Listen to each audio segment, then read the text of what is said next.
Baby வர்ஷினியை நான் உண்மையிலேயே பாராட்டியே ஆக வேண்டும். வர்ஷினி, பாராட்டலாமா? பாராட்டி என்ன சொல்லலாம்? என்ன சொல்லலாம் சொல்லு.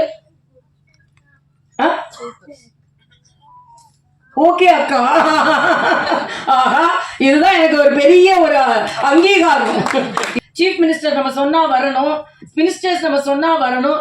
ஆனால் அவையெல்லாம் வேண்டாம் என்று ஏன் விட்டு விட்டு வந்தேன் என்றால், தமிழகத்தில் அக்காவாக இருக்க வேண்டும் என்ற காரணத்துக்காகத்தான். வர்ஷினிக்கு எனக்கு ரொம்ப பிடிச்சது என்னன்னா, சாதாரண பிள்ளைங்க ஆன்டின்னு சொல்லுவாங்க, அது சொல்லுவாங்க. ஆனா ஓகே அக்கா. ஆக வர்ஷினி வாயில் இருந்து வந்த ஓகே அக்காவை தமிழகத்தில் உள்ள அத்தனை குழந்தைகளும் ஓகே அக்காவாக நான் இன்று ஏற்றுக்கொள்கிறேன். ஏனென்றால் நாளைய தினம் எனது பிறந்த நாள்.